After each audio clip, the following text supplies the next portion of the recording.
Y es un privilegio estar aquí. ¿Sabéis por qué? Porque es un privilegio compartir con todos vosotros. Es un privilegio formar parte de esta iglesia. Quiero, en primer lugar, recordar la visión que, como bien sabéis o podéis ver fácilmente en nuestra web, en nuestra nueva web.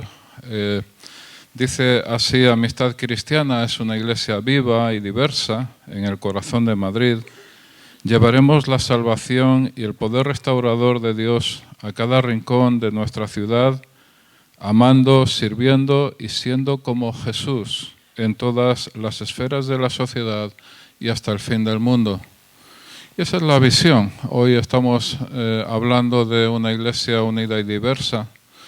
Y nuestra unidad en sí no viene en primer lugar por el hecho de que seamos un grupo de amigos que nos llevamos, iba a decir algo no conveniente en público, que nos llevamos súper bien, que nos llevamos muy bien.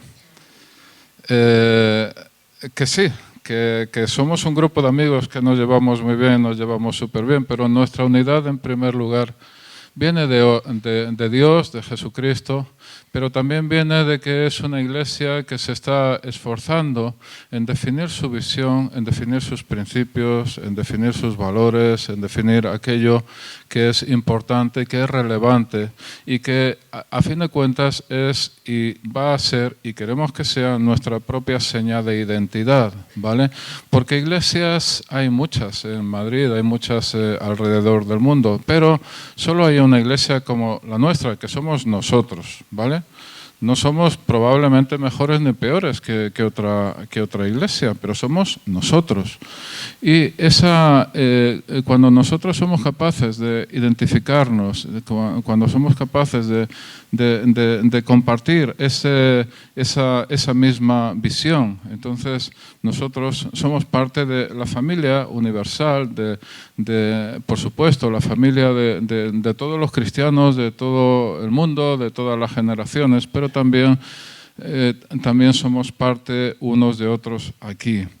Y como valores, los que se han visto hasta ahora, que también están definidos en la web, expresados al menos en la web, empezamos diciendo que Amistad Cristiana es una comunidad de gracia, nosotros lo valoramos, que es una comunidad o una iglesia centrada en Jesús, con un espíritu generoso.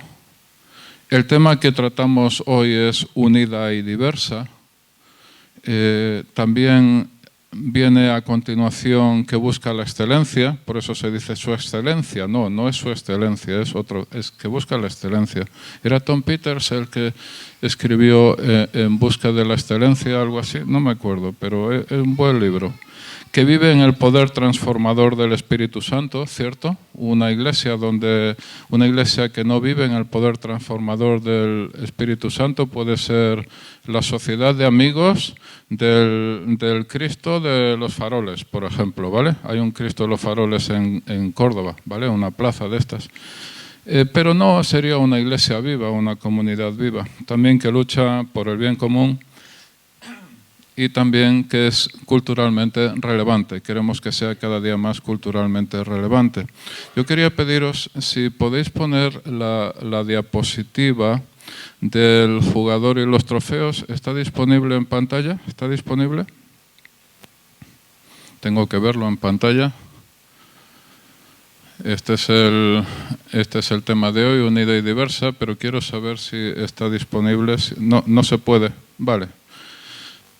Hay una frase, he leído una frase hace unos días que dice que los jugadores ganan trofeos, pero los equipos ganan campeonatos.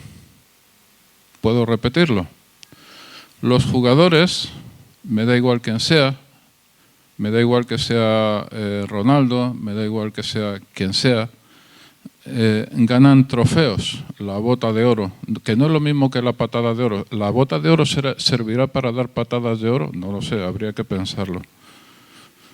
Pero los equipos ganan campeonatos. Y eso es muy importante que nosotros lo consideremos. Si yo fuera dueño o accionista o incluso aficionado potente de cualquier equipo de fútbol, a mí, por supuesto que me encantaría que los jugadores, algunos de los jugadores que hubiera allí de forma particular, ganaran trofeos, ganara la bota de oro, ganara lo que fuera, pero me interesaría mucho más que fuera el equipo el que ganara el campeonato.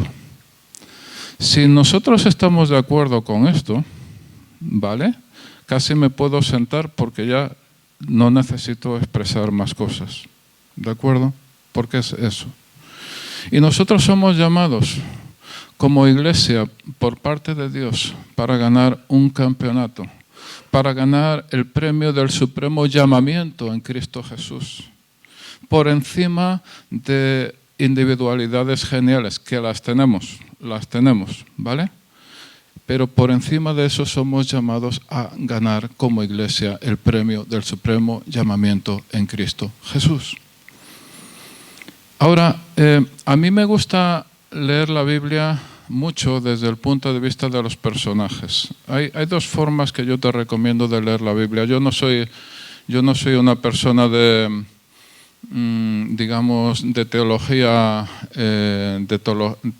difícil. No, yo considero que en la Biblia hay tantas cosas sencillas que se pueden aprender que buscar el último resquicio de la última interpretación, de la última palabra, en la última frase, se me hace algo estratosférico y la verdad es que no lo considero. Pero hay tantas cosas sencillas que nosotros podemos aprender en la Biblia.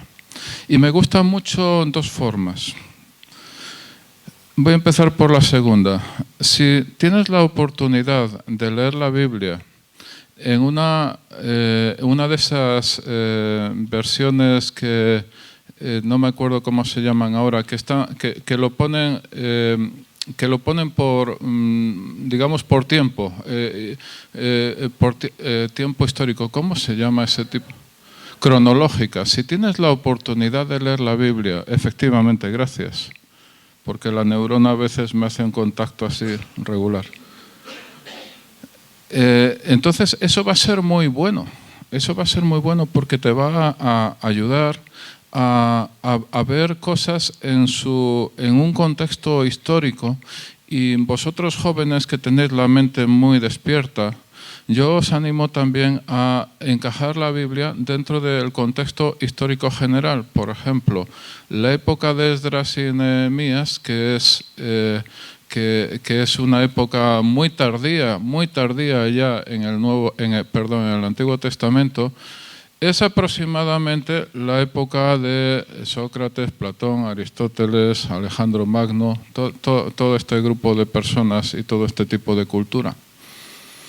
Cuando tú eres capaz de apreciar la Biblia no solo en su contexto interno o en su conexión interna, sino en su contexto externo, entonces aprendes y te haces una idea de la profunda sabiduría de Dios y por qué Dios ha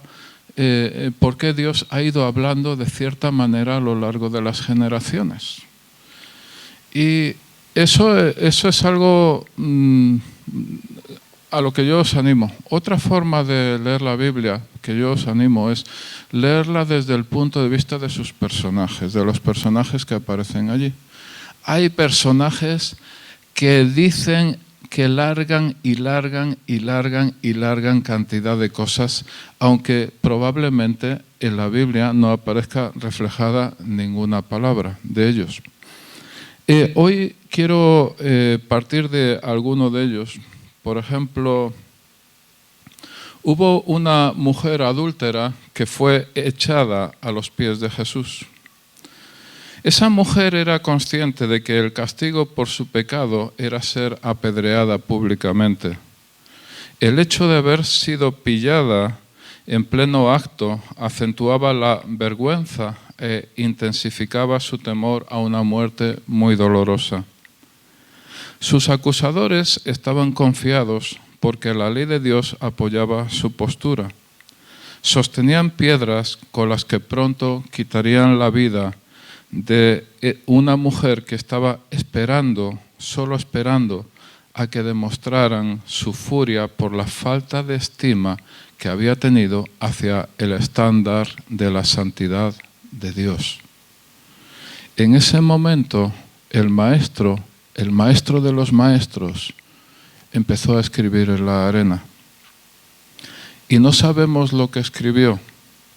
Todo lo que sabemos es que la atmósfera que crearon las palabras del dador de gracia desarmó totalmente a los acusadores. Huyeron a medida que la gracia de Dios echaba fuera los juicios de los hombres, tan rápidamente como la luz echa fuera las tinieblas. Así es la superioridad de la gracia. Hay una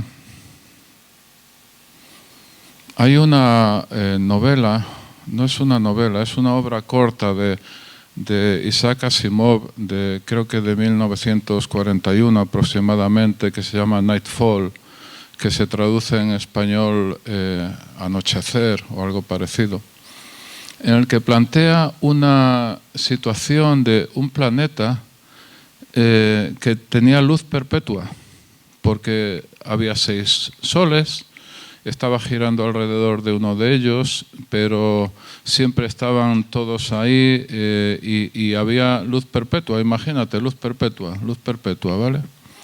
Y esas personas, esos habitantes de Lagash, como se llamaba el planeta, tenían horror auténtico a la oscuridad, puesto que habían crecido, se habían desarrollado toda su vida, toda su cultura, todas sus generaciones, en un planeta en el que la luz era permanente, podía oscilar quizá de intensidad, pero era permanente. Bueno, la novela va alrededor de un eclipse previsto para ese planeta por una conjunción de los astros, lo que fuera, ¿no? Pero nosotros a veces no apreciamos lo que es tener la luz permanente alrededor de nosotros. Y a veces no apreciamos el hecho de que sin luz viene la oscuridad. Sin luz en nuestra vida, sin comprensión de la obra de Dios, sin comprensión de lo que Dios hace y de lo que Dios está dispuesto a hacer en nosotros, en nuestra vida, estamos en tinieblas y estamos en oscuridad completa. Y eso, amigos míos, es una experiencia horrorosa, diría más, horrorosísima, si es que se puede decir de esa manera. Nadie tuvo que decirle a esta mujer que pusiera su fe en Cristo. La atmósfera de gracia hizo que la respuesta más lógica fuera poner su fe en Jesús. Tal vez es por esto por lo que el apóstol Pablo nos enseñó que la fe es de acuerdo a la gracia. La gracia es la atmósfera creada por el amor que convierte a la fe en la única respuesta razonable. ¿Puedes imaginar a esta mujer, años después, como seguidora de Jesús? Yo creo que no aparece su nombre en la Biblia para proteger su identidad. El recuerdo de ese día permanecía imborrable en su memoria. No importaba su pasado, lo que había hecho. Lo que importaba es que esta mujer había tenido un encuentro con Jesucristo, Señor y dador de vida. Un hombre de los fariseos, uno de los grupos religiosos judíos más influyentes y por tanto muy preparado intelectualmente y reconocido socialmente, vino a Jesús una noche. Maestro, sabemos que has venido de Dios, porque nadie puede hacer las señales que tú haces si Dios no está con él. Este hombre mantuvo una conversación con Jesús en las que se reflejan en la Biblia algunas de las verdades fundamentales de la vida cristiana y de la fe cristiana. Este mismo hombre vuelve a aparecer al final del Evangelio pidiendo a Pilato el cuerpo muerto de Jesús. Se había convertido en seguidor de él. El recuerdo de aquel día permanecía imborrable en su memoria. No importaba su pasado, su posición social, su cultura. Lo que importaba es que había tenido un encuentro con Jesucristo, Señor y dador de vida. No podemos asegurarlo, pero tanto la mujer que había sido sorprendida en adulterio como el hombre de los fariseos podrían ser parte de aquellos 120 que recibieron el Espíritu Santo y fueron capaces de transformar el mundo entero.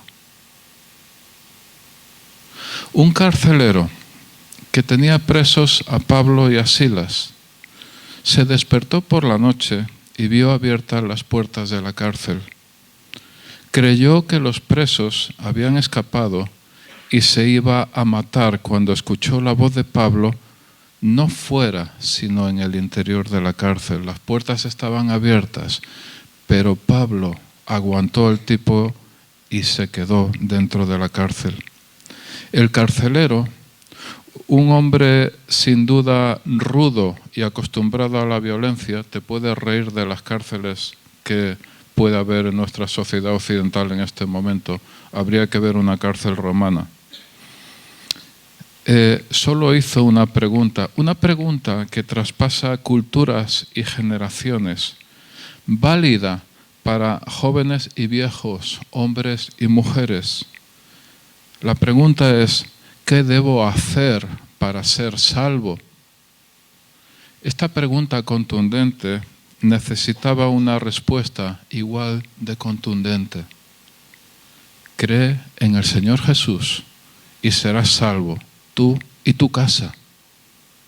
Ese carcelero fue transformado por el Jesucristo que le presentaron Pablo y Silas. En otra ocasión, ese mismo Pablo se dirige a un hombre joven y le habla de traer a la memoria la fe no fingida de su abuela y de su madre. Y le da un consejo más valioso que el oro, porque vale la eternidad. Le dijo, aviva el fuego del don de Dios que está en ti. Porque Dios no le había dado a ese joven, y tampoco a nosotros, un espíritu de cobardía, sino de poder, de amor y de dominio propio. El hombre joven había sido transformado por el Jesucristo que le habían presentado su madre y su abuela. No podemos asegurarlo, pero es posible que en algún momento el carcelero y el hombre joven se encontraran y hablaran de sus respectivas experiencias y de cómo podrían hacer que esas experiencias fueran relevantes para otras personas. Hombres y mujeres, no importa su origen, cultura, vida anterior, que han tenido un encuentro transformador con Jesucristo, son capaces de cambiar el mundo entero. En la ciudad de Tesalónica hubo un clamor en un momento determinado y dijeron las multitudes, esos que han trastornado al mundo han venido acá también. Estaban hablando de Pablo y Silas y también de algunos de sus compañeros probablemente.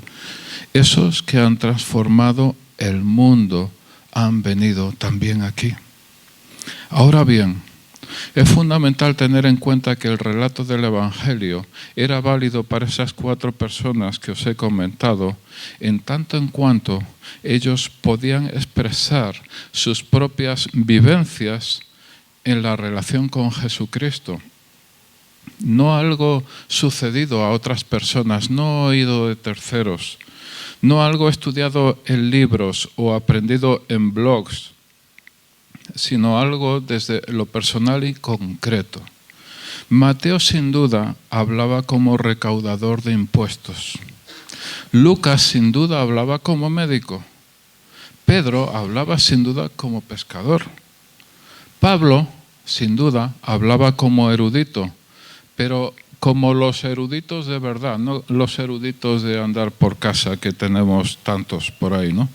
Los que son capaces de expresarse al más alto nivel. De hecho, alguien le dijo, y está reflejado en la Biblia, Pablo, las muchas letras te han vuelto loco. Y al mismo tiempo, hacerse entender por la persona más humilde en cualquier punto del Imperio Romano. No solo, diría yo, la persona más humilde en cualquier punto del Imperio Romano, sino la persona más humilde de cualquier generación, de cualquier cultura, en cualquier situación. Pablo, por la gracia de Dios, ha sido capaz de expresar algunas de nuestras verdades fundamentales, cambiadoras de vida por el poder de Jesucristo, por la gracia de Jesucristo. Quisiera poner el capítulo 12 de Primera de Corintios.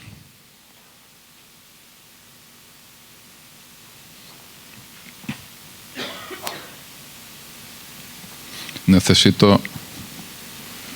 Vale, me gusta. Es que desde este punto que no se ven las pantallas. ¿Sabes?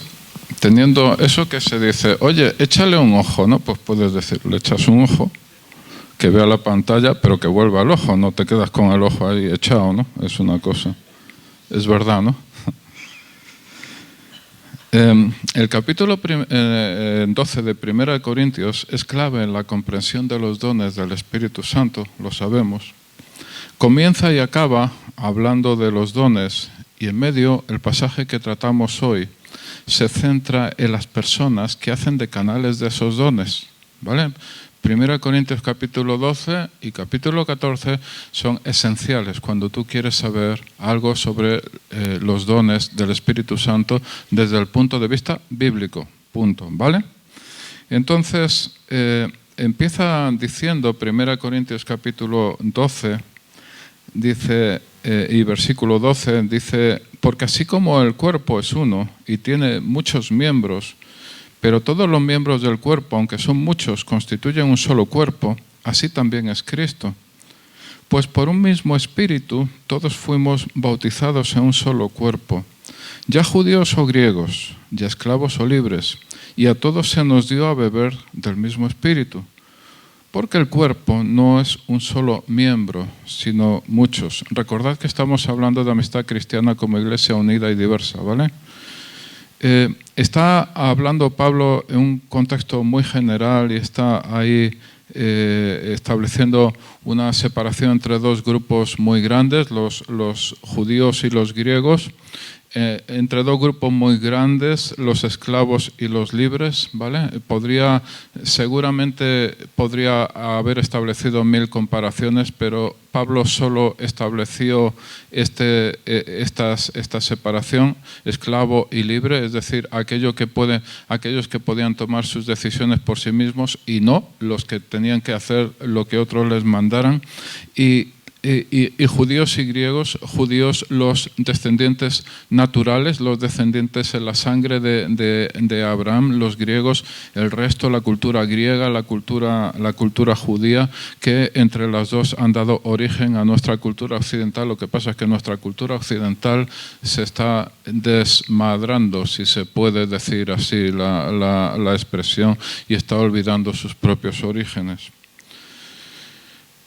Ahí, a continuación, en el versículo 15 dice, si el pie dijera, porque no soy mano, no soy del cuerpo, no por eso deja de ser parte del cuerpo.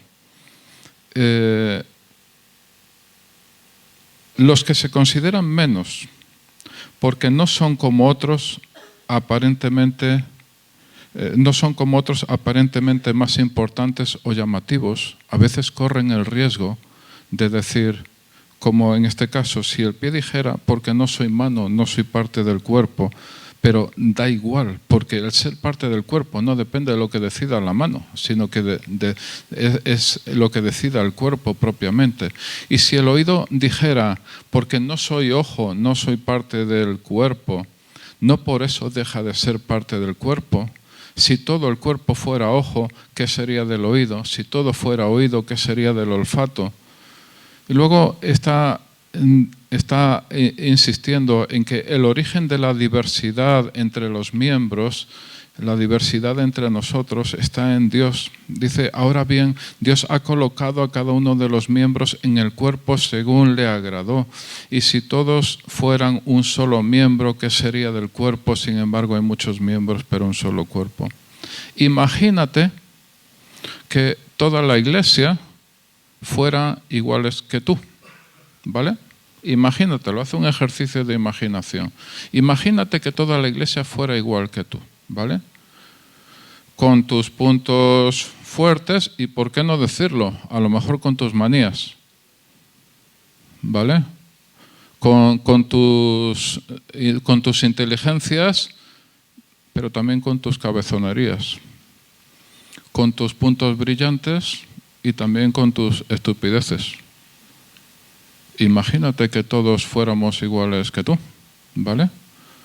Sería bastante complicado, ¿no? Por eso la necesidad de la diversidad. El otro punto son los que se consideran más porque son más llamativos y desprecian al otro, a otros. Por ejemplo, en el versículo 21, y el ojo no puede decir a la mano, no te necesito, ni tampoco la cabeza a los pies, no os necesito. Por el contrario, en el versículo 22, la verdad es que los miembros del cuerpo que parecen ser los más débiles son los más necesarios. Y las partes del cuerpo que estimamos menos honrosas, a estas las vestimos con más honra, de manera que las partes que consideramos más íntimas reciben un trato más honroso, ya que nuestras partes presentables no lo necesitan, mas así formó Dios el cuerpo, dando mayor honra a la parte que carecía de ella. Cuando yo estaba preparando toda esta parte, yo estaba pensando esto del cuerpo y los miembros, los diferentes miembros, y estaba pensando, claro, puedes escuchar a alguien decir, me enamoré de sus ojos, ¿verdad? Pero es más difícil decir, me enamoré de sus orejas, ¿verdad? O puedes escuchar a alguien, oh, me enamoré de sus labios, qué labios. Pero es más difícil decir, me enamoré de su nariz, ¿verdad? Luego podemos pensar, para las orejas, a lo mejor a veces tenemos pendientes, las mujeres, básicamente, ¿vale? Dice, las adorna. Luego estaba yo pensando, imagínate, un pendiente en el ojo, ¿vale? Clavado ahí en el ojo, sería complicado, ¿no? Cada miembro es diferente, ¿no? Adornas una oreja, pero adornar un ojo sí, puedes pintarlo, lo que sea, pero es otra cosa diferente. Tampoco te pintarían las orejas, ¿no? Es decir, yo no sé, no voy últimamente por las tiendas de belleza, pero píntame esta oreja de azul y esta oreja me la pintas de verde. No, cada miembro del cuerpo es diferente, cada miembro del cuerpo tiene su propia función, ¿no? Entonces, a veces, el problema es que a veces queremos que todos sean iguales que nosotros. Entonces, yo soy una oreja muy bonita, pero claro, es que a lo mejor no todos tienen que ser igual que yo.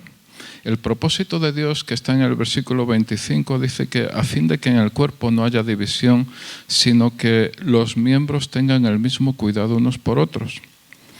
Y cuando estaba yo revisando este pasaje, dice que en el cuerpo no haya división, y recordaba en Juan 17 que dice que Jesús pide al Padre que los discípulos sean perfeccionados en unidad. Es parte de la oración de Juan 17, de Jesús, que los discípulos, que todos nosotros seamos perfeccionados en la unidad. Luego también, si un miembro sufre, en versículo 26, todos los miembros sufren con él, y si un miembro es honrado, todos los miembros se regocijan con él. Y me gusta que este pasaje del versículo 12 al 27 de 1 Corintios 12 acaba de la forma que ha empezado. Dice, ahora bien, sois el cuerpo de Cristo y cada uno individualmente un miembro de él. Este pasaje ha empezado en el versículo 12, dice que así como el cuerpo es uno y tiene muchos miembros, pero todos los miembros, etcétera, y acaba diciendo, vosotros sois el cuerpo de Cristo. Pero es que vosotros sois el cuerpo de Cristo. Mira, amigo, amiga, somos el cuerpo de Cristo. Somos parte unos de los otros. Leí un ejemplo que me gustó mucho. Si tú vienes aquí con un cubo de pintura, imagínate, un cubo de pintura blanca, ¿vale? Aquí, 10 kilos de pintura blanca, como la que me ha caído a mí. Entonces, y la echas aquí, ¡zas! Ahora aquí en medio, ¡zas! Pues se va a manchar un buen grupo de personas con tu cubo de pintura blanca, ¿vale? Eso es lo que pasa. Y luego puedes pedir perdón, ¿no? Y luego puedes pedir perdón, etcétera. Pero cada uno va a tener que lavar su ropa, va a tener que ducharse, se van a acordar de tu abuela. Bueno, no lo hacemos porque somos cristianos. Podemos preguntar, oye, ¿tu abuela está bien? ¿No? No, es una forma elegante que los cristianos podemos decir, acordarnos de la abuela de alguien, ¿no? Pero, ¿sabes? Pero la mancha, el efecto ya se ha producido en las personas. Eso es lo que pasa cuando somos un cuerpo y pecamos. Es como cuando traemos aquí un cubo de pintura y lo tiramos aquí, ¡zas! Y manchamos a una cantidad indeterminada de personas, la que sea, y todos ellos, aunque nosotros le pidamos hoy, perdón, es que no quería mancharte mucho, solo un poquito, pues lo que yo hago afecta a todos los demás. Si yo busco a Dios, afecta a todos los demás. Y si le doy la espalda a Dios, afecta a todos los demás. ¿Vale? Eso es, nosotros tenemos que tenerlo en cuenta. Jesucristo, por otra parte, podría haber decidido hacerlo todo por sí mismo de forma puramente milagrosa. Pero Jesús escogió hacer su obra por medio de la Iglesia como cabeza de un cuerpo formado por todos y cada uno de nosotros.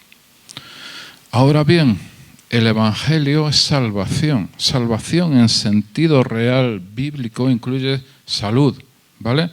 Salud en todo sentido. Salvación a personas de todas las naciones, de todas las culturas, de todas las edades. Y es el tipo de personas que nosotros podemos representar aquí en esta mañana. Hay una diapositiva que yo quería haber puesto, que no es posible, que dice que la imaginación de Dios es el origen de nuestra diversidad. La imaginación de Dios es el origen de que nosotros seamos todos diferentes uno al otro. Como se suele decir, cada uno de los que estamos aquí somos de nuestro padre y de nuestra madre.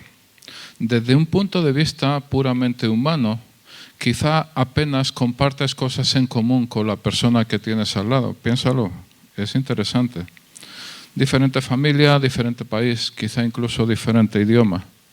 Ahora bien, el hecho de que estés sentado junto a él o junto a ella en esta mañana quiere decir que vuestras diferencias no son tan relevantes como aquello que os une. La pertenencia al cuerpo de Cristo en general y la pertenencia a esta iglesia en particular, para los que forman parte de ella.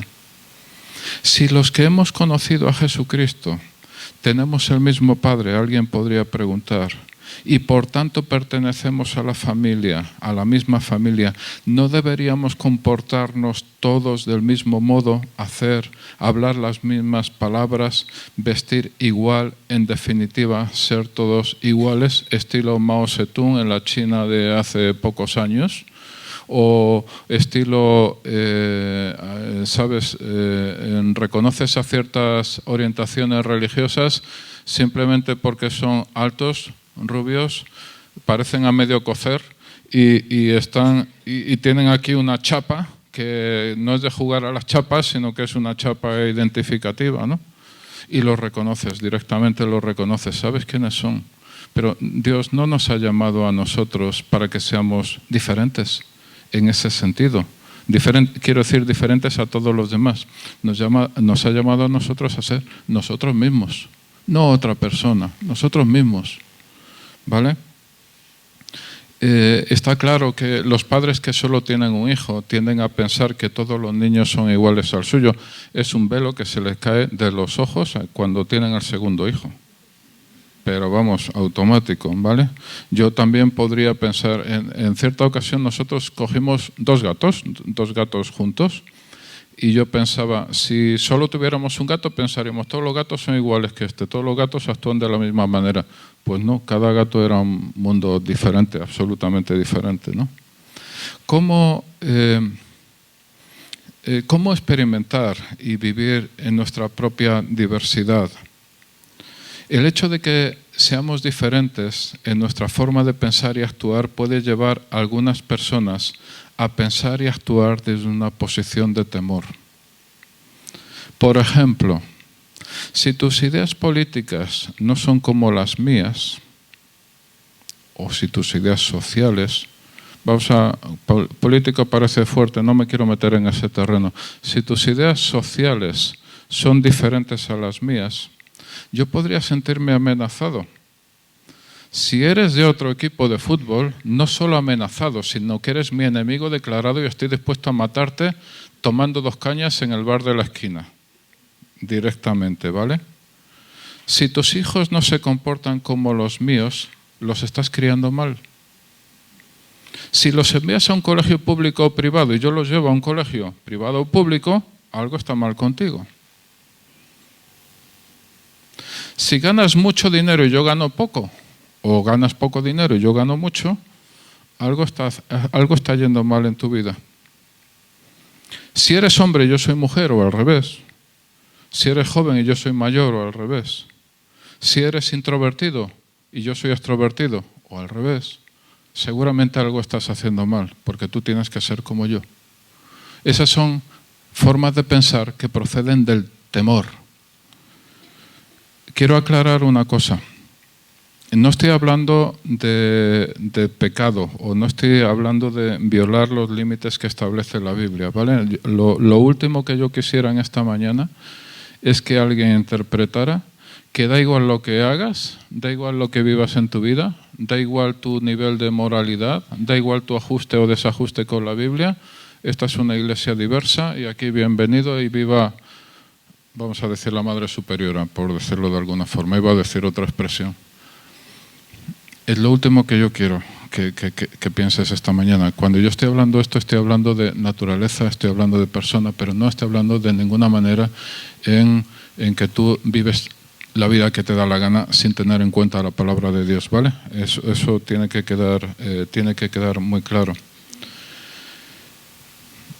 Lo cierto es que nosotros no tenemos que reaccionar desde el temor al tema de la relación con otras personas, ni por distintos puntos de vista, ni por distintas maneras de entender el mundo, ni porque sean diferentes a nosotros.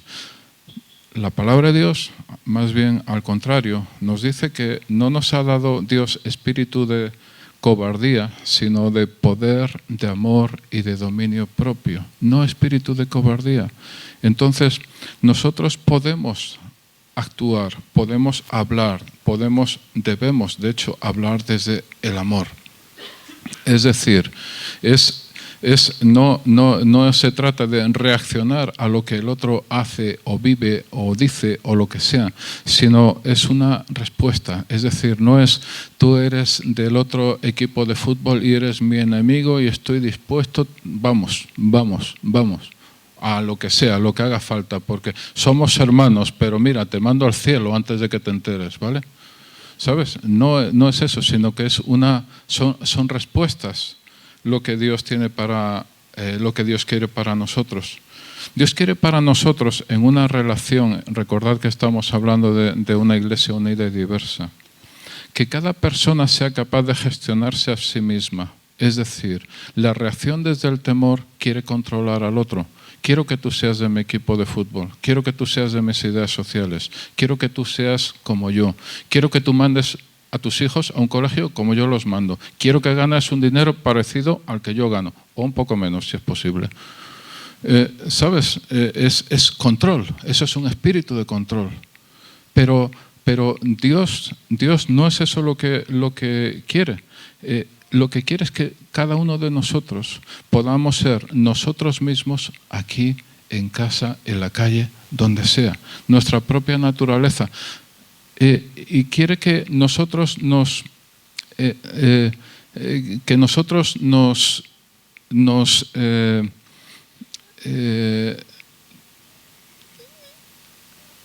que ni intentemos crear dependencia en otra persona, ni aceptemos que la otra persona tome control sobre nosotros. No sé si me explico.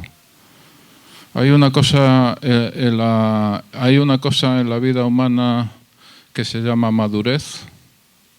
Somos llamados a ser personas maduras. Hay una cosa en la Biblia y también en la vida humana que se llama dominio propio. Y yo debo actuar según yo mismo, independientemente de cómo actúe la otra persona. De hecho, en Efesios 3:10, no sé si está Efesios 3:10, si está lo pones, dice que la multiforme sabiduría de Dios que sea dada ahora a conocer por medio de la Iglesia a los principados y potestades en los lugares celestiales, es decir, el hecho de que seamos diferentes, un equipo, procede de la sabiduría de Dios.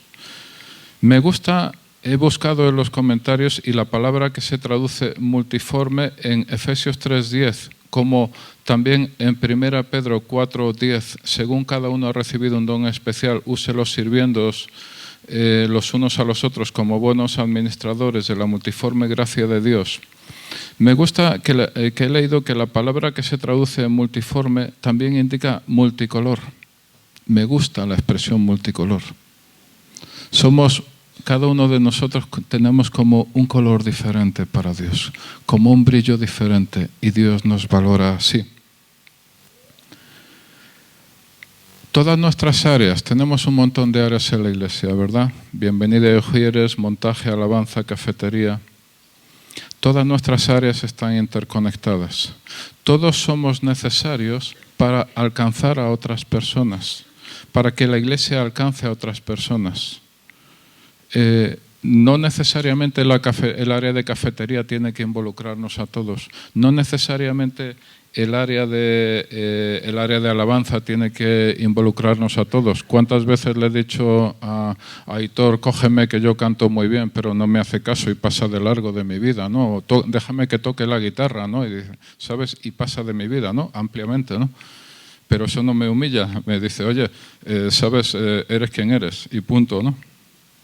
Entonces, el mejor resultado, tanto para la persona como para la iglesia, se produce cuando una persona colabora en aquello que es su punto fuerte y es capaz de aportar individualmente algo que nadie más puede hacer. Si los músicos pueden ir pasando para acá, supongo que están escondidos por ahí. Hola, hola, músicos. Hola. Irán pasando en algún momento. Quería deciros que indudablemente Dios es el gran impulsor de la diversidad.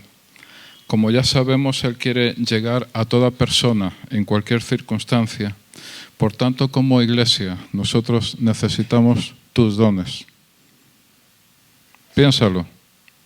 Como iglesia, nosotros necesitamos tus dones. Tus dones no son para competir con otro, con los dones de otro. Tus dones son para completar los dones de otro. Tus dones son para completar la iglesia, son para completar la obra del ministerio. Tus dones son para sacarles, quitarles el polvo y realmente servir a Dios. El tema de hoy era una iglesia unida y diversa. Sé tú mismo. ¿Vale? No estoy hablando de pecado, ¿vale? No estoy hablando de pecado, ¿eh? No, eso es otra historia diferente, ¿vale? Hoy estábamos hablando de esto. Sé tú mismo. sirve a Dios como tú mismo, con todas tus ganas, con toda tu energía. Vamos a ponernos en pie.